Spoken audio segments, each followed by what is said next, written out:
दिल्ली, ये शहर सिर्फ इमारतों और सड़कों का नहीं है। ये सदियों के राज, गहरे राज और ऐसी यादों का पुलिंदा है जिन्हें दफनाने की हर कोशिश नाकाम रही। ये यादें घुली हैं यहाँ की हवा में, छिपी हैं पुरानी दीवारों की दरारों में और कभी कभार झलकती हैं उस आईने में भी जिसमें तुम हर रोज अपना चेहरा देखते हो। आज की ये दास्तान है दो युवा दिलों की, आदित्य और रीता की, जिन्होंने सोचा कि उनकी मेहनत रंग लाई और उन्हें जिंदगी का सपना, एक खूबसूरत घर मिल गया। मगर वो नहीं जानते थे ये घर उन्हें एक ऐसे सपने में ले जाएगा जिसकी गहराइयां उनकी कल्पना से भी परे थीं।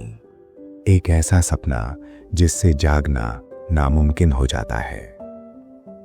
आदित्य, सच सच बताऊं, मैं आज भी यकीन नहीं कर पा रही हूं।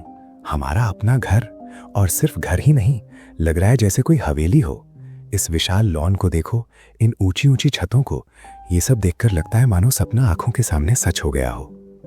हाँ, ये सच में बहुत खूबसूरत जगह है रीता, और सबसे अच्छी बात, रेंट हमारे बजट में पूरी तरह फिट है। शायद इसीलिए क्योंकि ये इलाका थोड़ा खाली खाली सा लगता है। तुमने गौर किया, हमारे आसपास शायद ही कोई पड़ोसी दिख रहा है। शाम ढलते ही सन्नाटा पसर जाता है।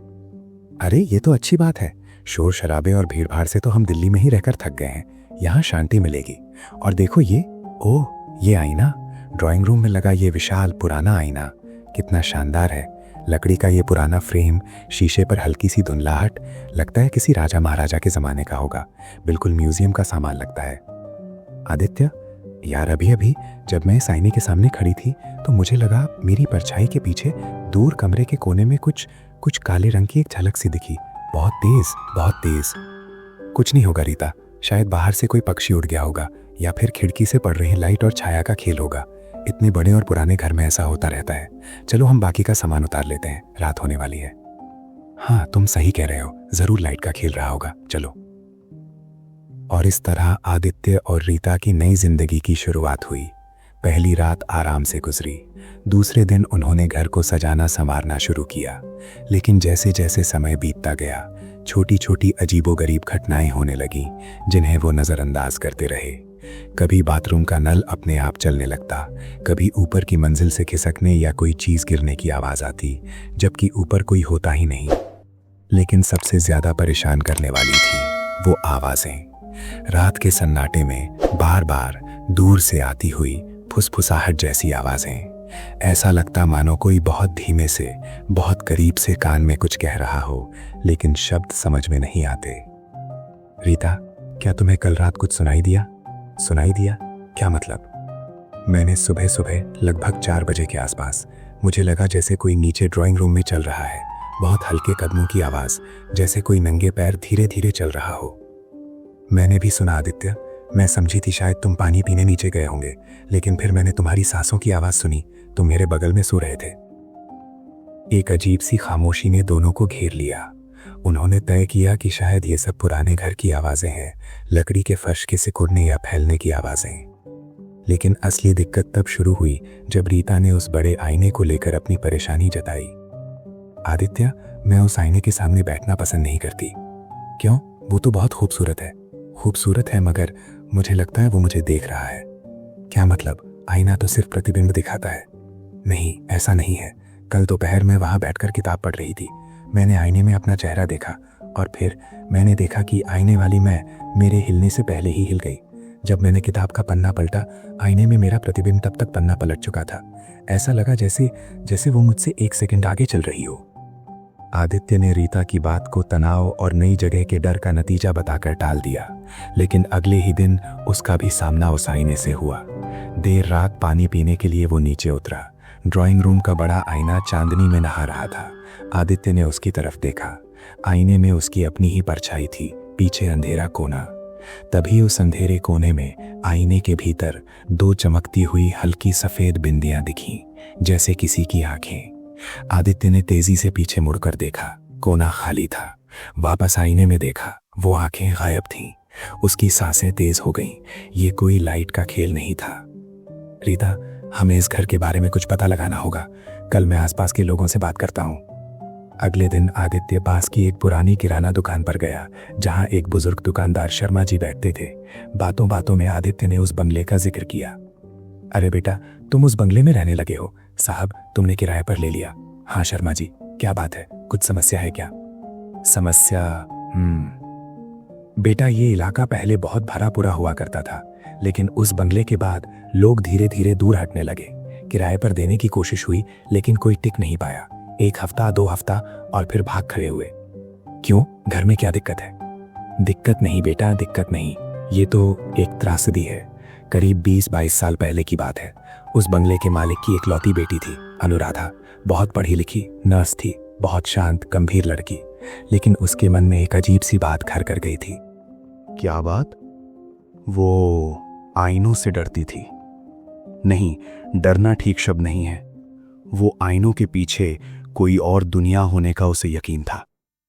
वो कहती थी कि आईने सिर्फ शीशे नहीं हैं, वो दरवाजे हैं, और उन दरवाजों के पार कोई रहता है। कोई ऐसा जो उसकी नकल करता है, उसके हर हाव भाव की नकल, ताकि एक दिन वो उसकी जगह ले सके। वो अपने कमरे के सारे शीशे काले कपड़े से ढक देती थी।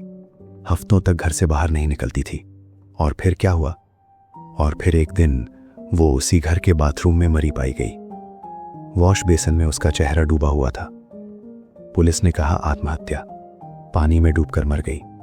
लेकिन बात इतनी सी नहीं थी बेटा। जिस दिन उसकी लाश मिली, उस दिन पूरे घर के सारे आईने, चाहे वो छोटे थे या बड़े, सबके सब काले कपड़ों से ढके हुए थे।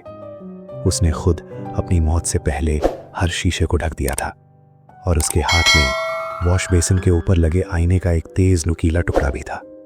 ऐसा लगता था जैसे उसने आखिरी वक्त में उस आईने को तोड़ने की कोशिश की हो। शर्मा जी की बात सुनकर आदित्य का खून सूख गया। उसने धन्यवाद दिया और तेज कदमों से घर की ओर लौटा। उसे अब सब कुछ समझ में आने लगा था। फुसफुसाहटें, आईने में अजनबी नजरें, रीता का डर, सब कुछ जुड़ रहा था। वो घर पहुंचा तो रीता बहुत परेशान दिख रही थी। आदित्य, कहाँ थे तुम? मैं तुम्हारा इंतजार कर रही थी। मुझसे अब नहीं सहा जाता। क्या हुआ? फिर कुछ हुआ क्या? हुआ क्या? मैंने उसे देख लिया आदित्य, आईने में साफ साफ देख लिया। किसे देखा? क्या देखा? मैं दोपहर को सो रही थी। मेरी नींद खुली तो मैंने देखा कि बेडरूम की दीवार पर लगे शीशे में मेरा प्रतिबिंब बैठा हुआ है और मुझे देख रहा है। लेकिन मैं तो लेटी हुई थी, मैं उठी ही नहीं थी। फिर वो प्रतिबिंब, वो मेरा चेहरा लिए हुए था, लेकिन उसकी आंखों में कोई जान नहीं थी, सिर्फ एक खालीपन था। और वो धीरे धीरे मुस्कुराने लगा। मैं चीखना चाहती थी, लेकिन मेरा गला रुंध गया। मैंने आंखें बंद कर ली। जब आंखें खोली, शीशे में सिर्फ मेरी ही डरी हुई शक्ल थी। आदित्य ने रीता को शर्मा जी की बताई सारी बात बता दी। रीता सुनकर सन रह गई। दोनों ने तय किया कि अब इस घर में एक रात भी नहीं बिताई जा सकती। उन्होंने फौरन सामान पैक करना शुरू कर दिया। शाम होते होते उनका सामान गाड़ी में लद चुका था। आखिरी चीजें लेने आदित्य अंदर गया। उसकी नजर ड्राइंग रूम के उस बड़े आईने पर पड़ी, जो अब खाली कमरे में और भी बड़ा और डरावना लग रहा था। एक अजीब सी जिद ने उसे जकड़ लिया। ये आईना ही सब परेशानी की जड़ था। इसे तोड़ना होगा। इसके साथ ये सभी शाप का अंत होगा। रीता, तुम गाड़ी में बैठो, मैं एक काम करके आता हूँ। आदित्य ने गराज से एक भारी हथौड़ा उठाया और ड्राइंग रूम में आया। वो उस विशाल आईने के सामने खड़ा हो गया। चांदनी आईने पर पड़ रही थी। उसकी अपनी परछाई उसे देख रही थी। तभी आईने के भीतर उसके प्रतिबिंब ने उसकी आंखों में देखा और धीरे से सिर हिलाया, मानो कह रहा हो, मत करो। आदित्य ने हथौड़ा ऊपर उठाया। उसी पल आईने के प्रतिबिंब ने अपना हाथ उठाकर रोकने का इशारा किया, लेकिन आदित्य ने पूरी ताकत से हथौड़ा आईने पर दे मारा। आईना टूटकर सैकड़ों टुकड़ों में बिखर गया। एक तीखी ठंडी हवा का झोंका कमरे में घुसा, जैसे किसी ने एक लंबी दबी हुई सांस छोड़ी हो। आदित्य ने राहत की सांस ली। सब खत्म हो गया। वो मुड़कर बाहर जाने ही वाला था कि उसकी नजर जमीन पर बिखरे शीशे के टुकड़ों पर पड़ी। हर टुकड़े में उसका अपना चेहरा दिख रहा था, लेकिन हर चेहरे की अभिव्यक्ति अलग थी। किसी में डर था, किसी में गुस्सा, किसी में एक भयानक विकृत मुस्कान, और फिर एक बड़े टुकड़े में उसका प्रतिबिंब अचानक आंख मारकर गायब हो गया। आदित्य की रीढ़ में सनसनी दौड़ गई। वो भागकर बाहर आया और गाड़ी स्टार्ट करके तेजी से वहां से दूर निकल गया। चलो, सब खत्म हो गया, अब हम सुरक्षित हैं। कई हफ्ते बीत गए। आदित्य और रीता ने एक नए आधुनिक अपार्टमेंट में शिफ्ट कर लिया था, जहां बड़े आईने नहीं थे। जिंदगी फिर से पटरी पर लौटने लगी थी, लेकिन आदित्य अजीब महसूस करता। उसे हमेशा यह एहसास होता कि कोई उसे देख रहा है। शौचालय के छोटे शीशे में, कॉफी के कप की सतह पर, यहाँ तक कि टीवी के बंद ब्लैक स्क्रीन में भी उसे झलकती हुई आंखें दिखाई देती। एक शाम जब रीता ऑफिस से लौटी तो आदित्य बाथरूम में बहुत देर से था। उसने दरवाजा खटखटाया। आदित्य, सब ठीक है? तुम अंदर बहुत देर से हो। अंदर से कोई जवाब नहीं आया, सिर्फ एक हल्की सी खरोच जैसी आवाज आई। रीता ने दरवाजा खोला। आदित्य वॉश बेसिन के सामने खड़ा था, उसकी पीठ दरवाजे की तरफ थी। उसने आदित्य के कंधे पर हाथ रखा। आदित्य, तुम? आदित्य धीरे धीरे मुड़ा। उसका चेहरा फीका पड़ा हुआ था, आंखें बिल्कुल सूनी। उसने रीता की तरफ देखा और फिर एक अजीब बेजान मुस्कान उसके होंठों पर तैर गई। उसने बिना कुछ बोले वॉश बेसिन के ऊपर लगे शीशे की तरफ इशारा किया। रीता ने देखा, शीशे में आदित्य का प्रतिबिंब नहीं था। शीशे में सिर्फ वो खाली बेजान मुस्कान तैर रही थी और उसके पीछे दूर के कोने में एक और धुंधली सी आकृति खड़ी थी। लंबे काले बालों वाली एक औरत जिसका चेहरा शीशे की गहराई में डूबा हुआ था। कभी कभी सबसे बड़ी गलती ये सोचना होती है कि तुमने अपने डर का सामना कर लिया, कि तुमने उसे तोड़ डाला, क्योंकि डर टूटता नहीं, वो बढ़ जाता है। जब एक आईना टूटता है तो वो एक नहीं रह जाता, वो अनेक हो जाता है, सैकड़ों टुकड़े, और हर टुकड़ा, हर छोटा सा शीशा एक नया दरवाजा बन जाता है, एक नई आंख। तो सावधान रहना, अगली बार जब तुम खुद को किसी भी चमकती हुई सतह में देखो, कांच में, पानी में, यहाँ तक कि अपनी सांस से भीगी हुई खिड़की में, ये जरूर पूछ लेना, क्या तुम ही देख रहे हो या फिर कोई और उस बार से तुम्हें देख रहा है और शायद तुम्हारी जगह लेने का इंतजार कर रहा है।